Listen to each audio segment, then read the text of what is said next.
오늘 본문 말씀을 이제 같이 읽었습니다. 본문 말씀의 내용을 보고서 우리 성도들께서는 어떤 마음이 드시나요? 저는 이런 본문을 참 접할 때마다 이거를 도대체 어떻게 해야 되는지 그런 고민이 됩니다.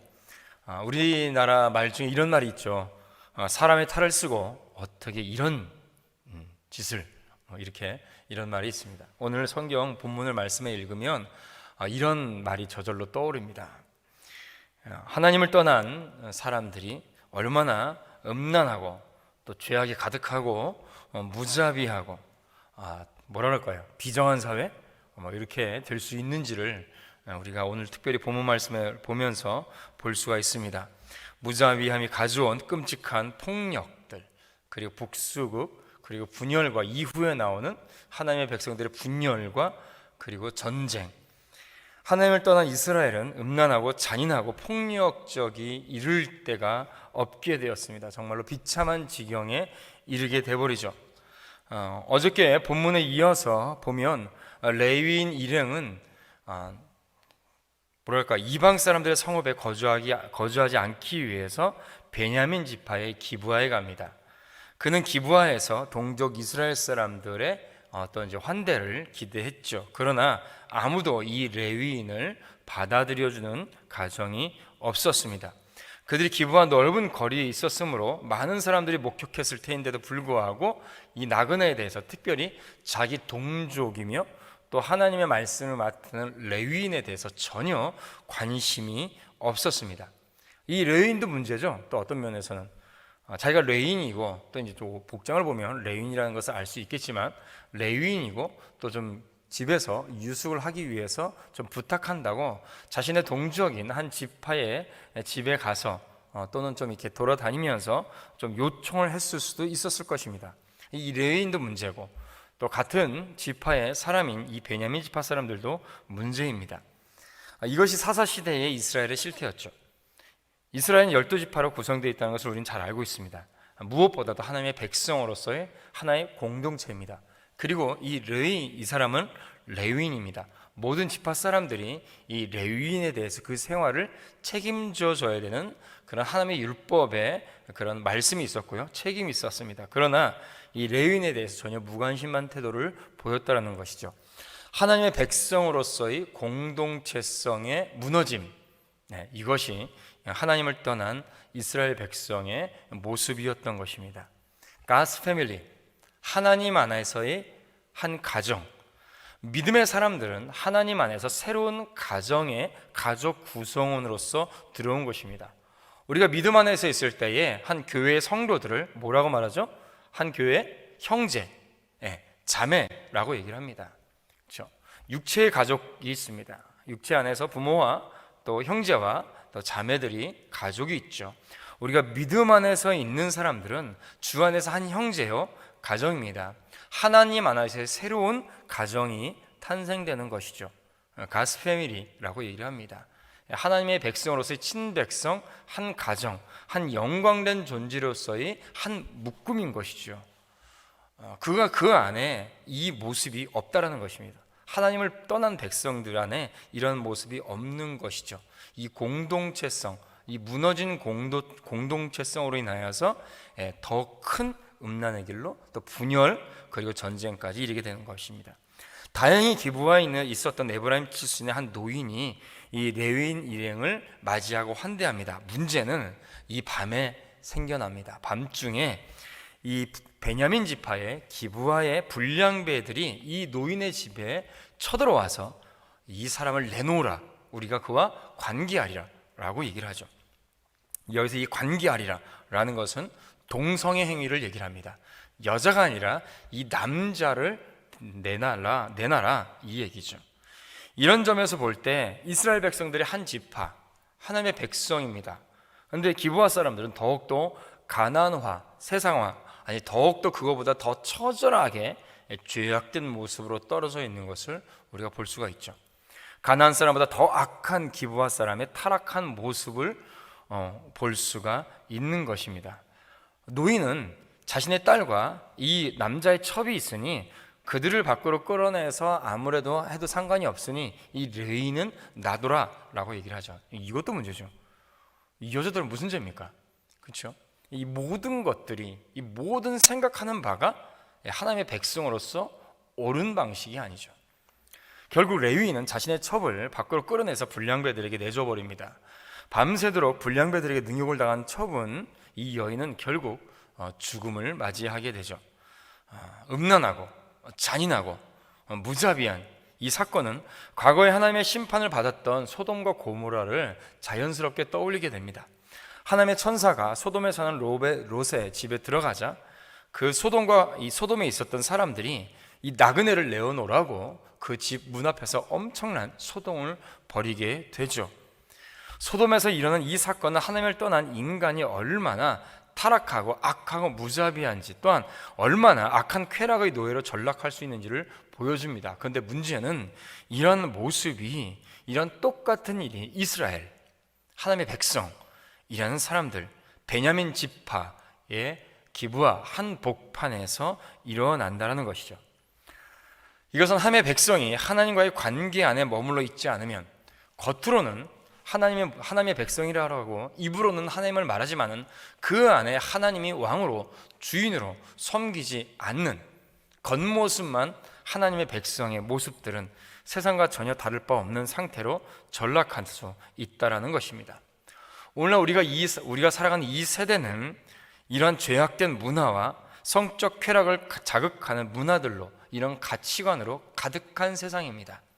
하나님의 백성들이 정말로 깨어있고 정신 차려서 하나님만을, 오직 예수 그리스도만을 나의 삶의 주인으로, 왕으로 진리 가운데 머물러기 위해서 깨어있어 기도하며 내 자신을 되돌아보지 않으면 순간 이런 미혹과 유혹과 제약의 공격에 쉽게 넘어갈 수가 있습니다.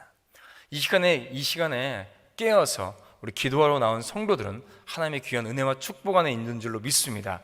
이 시간에 함께 기도하시는 분들이 먼저 깨어서 이 시대를 분별하고 기도하고 우리의 가정과 교회와 특별히 이 세대를 위해서 기도해야 될 줄로 믿습니다.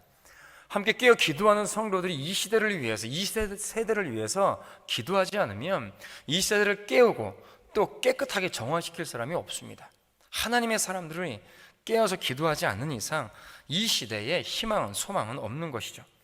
성도는 세상에서 구별된 자로서 거룩한 삶을 스스로가 살고 이 시대를 위해서 기도하고, 그리고 이 시대의 진리를 가르쳐줘야 되는 사명이 우리에게, 이 자리에 있는 우리들에게, 여러분들에게 있는 것입니다. 이 사명대로 우리가 사명을 끝까지 하기를 축복합니다. 기브아의 불량배들에게 밤새 능욕당한 레위인의 첩은 결국 어떻게 되죠? 죽음을 맞이합니다. 더 큰 문제는 이 뒤에죠. 레위인이 아침에 일어나서 집을 나설 때 문 앞에 쓰러져 있는 자신의 아내를 발견하면, 첩이든 어쨌든 일단 자기가 사랑한다고 데려온 여자잖아요. 자기의 아내잖아요. 이 아내의 죽음은, 이 여인의 죽음은 분명히 불량배들의 소행입니다만 레위인 역시 그녀의 죽음에 대한 책임에서 절대로 자유롭지 못하죠.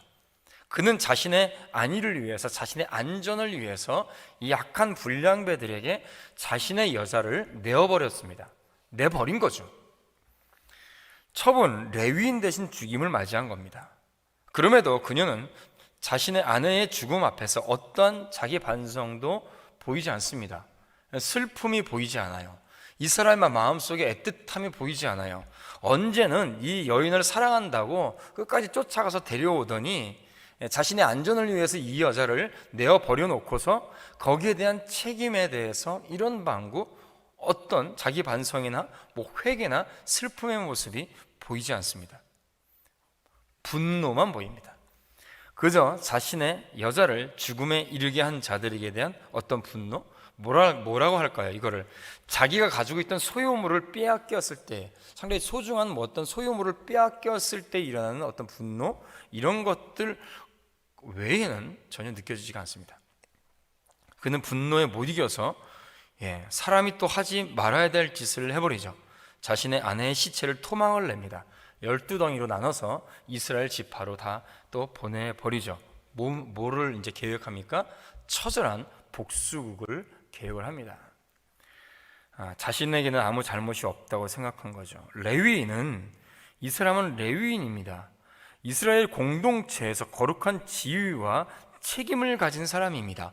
하나님의 말씀, 진리를 전하고 거룩함을 나타내며 하나님의 자비와 사랑을 나타내고 이스라엘 백성들을 예배 중심의 삶으로 이끌어야 되는 사역자예요. 근데 그의 태도에 진리, 거룩함, 그렇죠? 하나님에 대한 예배, 하나님에 대한 사랑, 이런 것을 전혀 찾아볼 수가 없습니다.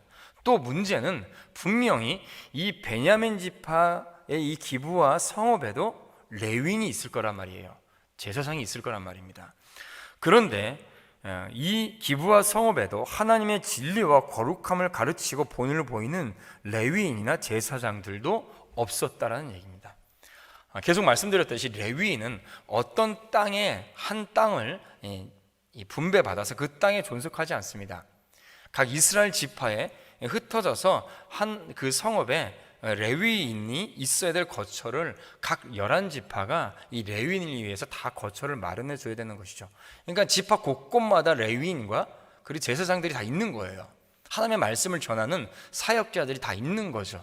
그런데 그 땅이 이렇게 악하게 될도록 그 땅에 살고 있는 레위인들과 제사장들은 뭘 하고 있었냐는 것이죠. 여기서 하나님의 백성, 그 지역, 그리고 한 국가와 사회가 하나님을 떠나게 되는 가장 큰 책임은 먼저 하나님의 백성에게 있으며 더 큰 책임은 사역자들, 목회자들에게 있다는 것입니다. 진리를 전해야 되고 죄가 무엇인지 명확하게 가르쳐주고 죄에 대한 심판, 그 악한 행위에 대해서 명확하게 지적하고 그리고 그 말씀에 대해서 분명하게 선포해야 되는 목회자가 그 사명을 다하지 못할 때에 그 시대는 하나님을 잊어버리더라. 그 국가가 하나님을 떠나게 되더라. 그 나라가 멸망의 길로 가는 가장 그 첩경의 그 책임에게는 레위인과 같은 목회자들, 사역자들에게 있다는 것입니다. 저를 포함한 모든 목회자들이 그 책임이 있는 거예요. 이 시대가 악하고 음란하고 계속해서 죄악의 그롱텅이로 가버리는 그런 책임은 저와 같은 목회자들에게 먼저 있다는 것입니다. 그러므로 우리 사랑하는 성도 여러분, 사역자들을 위해서 먼저 기도해 주시길 바랍니다. 사역자들을 위해서 기도를 많이 해주셔야 돼요. 어떤 일이 있어도 어떤 유혹과 또 어떤 압력이 있을지라도 어떤 두려움을 이겨내서 오직 진리의 말씀만 선포하게 하여 주시옵소서. 강단에서 진리의 말씀이 명확하고 분명하고 강력하게 선포될 때에 교회와 성도들이 거룩함을 유지하고 또 그 사명을 다하여서 지역과 이 세대와 이 나라의 하나님의 나라를 건설하고 선포하고 전파할 수가 있는 것입니다. 그리고 성도들은 늘 깨어 있어서 이 시대를 분별하며 이 시대와 세대와 이 지역과 이 나라를 위해서 끊임없이 기도하고 거룩한 하나님의 백성으로서의 사명을 감당해 나가야 되는 것이죠. 사사시대의 이스라엘은 그리고 레위인들은 하나님을 왕으로 섬기지 않았고 그리고 자기의 마음대로 살아감으로 인하여서 음란, 죄악, 폭력 그리고 하나님의 백성으로서의 한 공동체 의식이 결여된 분열 그리고 전쟁과 죽음이 가득한 시대와 사회가 되었습니다. 지금 이 시대가 그런 시대가 되지 말라는 법이 없죠. 우리는 그러므로 함께 깨어 기도해야 될 줄로 믿습니다. 우리의 가정이 하나님을 주인으로 섬기는 가정이 되게 하여 주시옵소서. 이 나라가 하나님을 왕으로 섬기며 통치되는 나라가 되게 하여 주시옵소서. 우리가 이 지역과 이 나라에 하나님의 복음을 전파하기 위해서 하나님의 통치하심이 임하기 위해서 함께 기도하며 헌신하는 교회와 성도들, 목회자가 되게 하여 주시옵소서. 이 시간 우리가 함께 이렇게 기도하고 또 우리에게 맡겨진 이 지역을 위해서 먼저 그리고 이 나라의 복음화를 위해서 함께 기도하며 한 마음으로 한 뜻으로 우리가 한 공동체라는 의식을 잊지 말아야 될 줄로 믿습니다. 우리가 함께 기도하고 이 사명을 다할 때에 이 시대에 다시 한번 하나님의 부흥이 우리에게 임하게 될 줄로 믿습니다. 이런 사명을 끝까지 함께하는 우리 복된 교회와 성도들이 되시기를 주님의 이름으로 축원드립니다.